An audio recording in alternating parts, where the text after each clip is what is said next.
അർണബ് ഗോസ്വാമിയുടെ ചാനലിനകത്ത് വരുന്ന ഇത്തരം വിദ്വേഷ പരാമർശങ്ങൾ അല്ലെങ്കിൽ റെസ്പോൺസിബിൾ ആയിട്ടുള്ള അധിക്ഷേപങ്ങൾ ഇതിനെതിരെയൊന്നും ഒരു നടപടി ഉണ്ടാവില്ല.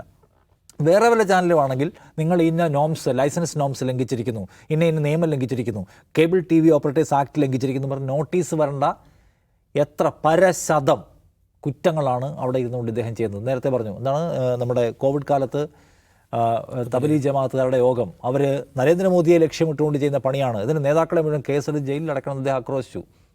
നേരത്തെ ഉണ്ടായിരുന്ന യോഗമാണ്, കോവിഡ് കാലത്തെ ലോക്ക്ഡൗൺ സമയത്ത് ഉണ്ടായിരുന്ന അല്ലാതെ വിവരം പുറത്തു വന്നു. അദ്ദേഹം ഒരു മാപ്പും പറഞ്ഞില്ല, ഒരു തിരുത്തലിനും പോലും. നമ്മൾ മലയാളികളെ കുറിച്ച് ആലോചിച്ചു, പണ്ട് പ്രളയം ഉണ്ടായ സമയത്ത് 1ാം പ്രളയകാലത്താണ് ദുബായ് നമുക്ക് കുറച്ച് പൈസ തരാമെന്ന് പറഞ്ഞൊരു വാർത്ത പുറത്തു വന്നത്.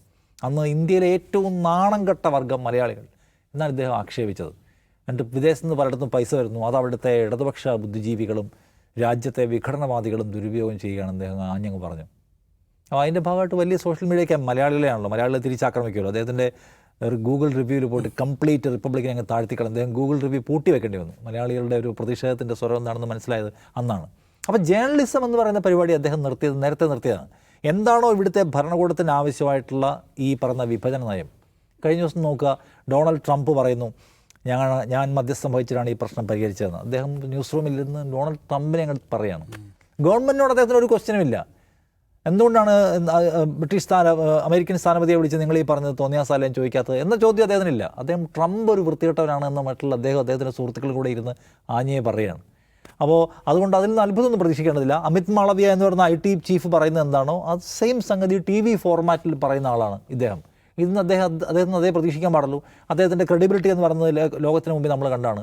ഞങ്ങളാണ് ഇന്ത്യയിൽ ഏറ്റവും കൂടുതൽ ആളുകൾ കാണുന്ന ചാനൽ, TRP പ്രകാരം ഞങ്ങൾ ടോപ്പ് ചാനലാണെന്ന് അവകാശപ്പെടുന്ന ഒരു ഒച്ചവെപ്പുകാരനാണ് അദ്ദേഹം.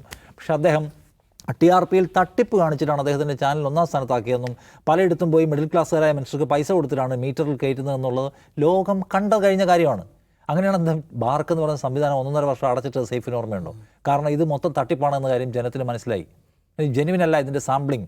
ആർക്കും ഇത് മാനിപ്പുലേറ്റ് ചെയ്യാൻ കഴിയും, കയ്യിൽ കാശുള്ള ആർക്കും മാനിപ്പുലേറ്റ് ചെയ്യാൻ കഴിയും എന്ന വിവരം പുറത്തു വന്നതോടുകൂടിയാണ് ശരിക്കും പറഞ്ഞാൽ എന്ത് ചെയ്തത്, ഈ സംവിധാനത്തിൻ്റെ വിശ്വാസമില്ലാതെ ഞങ്ങൾ 1ാം സ്ഥാനമെന്ന് അവകാശപ്പെടുന്ന അർണബ് ഗോസ്വാമി നാണം കെട്ടത്. അതുമാത്രമല്ല, അദ്ദേഹവുമായി ബന്ധപ്പെട്ട് പല കേസുകളുണ്ട്. അദ്ദേഹം ഒരു ആത്മഹത്യാ പ്രേരണക്കുറ്റത്തിൽ അകത്തുപോയ ആളാണ്, നമുക്കറിയാലോ, പൈസ കൊടുക്കാത്തതിൻ്റെ പേരിൽ. വേറെയും പല ആരോപണങ്ങൾ അദ്ദേഹത്തിൻ്റെ ഉയർന്നു വന്നിട്ടുണ്ട്. പുൽവാമ ഉണ്ടായപ്പോഴല്ല അദ്ദേഹത്തിൻ്റെ ചാറ്റ് പുറത്തു വന്നത്.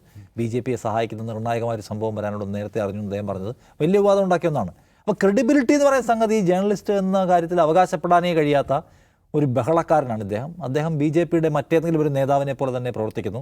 അതിൽ അദ്ദേഹത്തിൽ നമ്മൾ ക്വാളിറ്റിയോ ജേർണലിസമോ ആവശ്യപ്പെടുന്നതിൽ ഒരു കഥയുമില്ല. അദ്ദേഹം അത് തുറന്നുകൊണ്ടേയിരിക്കും. ഇനി അത് നിർത്തണമെങ്കിൽ ഈ രാജ്യത്തെ നിയമം വെച്ചുകൊണ്ട് ജേർണലിസം ഇങ്ങനെയല്ല, ചാനലുകൾ ഇങ്ങനെ പ്രവർത്തിക്കാൻ പറ്റില്ല, അല്ലെങ്കിൽ ആളുകൾ അധിക്ഷേപിക്കാൻ പറ്റില്ല എന്ന് നിയമം കർക്കശമായി ഇടപെടുന്ന ഒരു നില വേണം. നിയമം അദ്ദേഹത്തോട് കർക്കശ സ്വഭാവം കാണിക്കാത്തത്രയും കാലം, സർക്കാരുകൾ അദ്ദേഹത്തോട് അനുഭാവം തുടരുന്ന കാലത്തോളം അദ്ദേഹത്തിൻ്റെ പരിപാടി തുറന്നുകൊണ്ടേയിരിക്കും.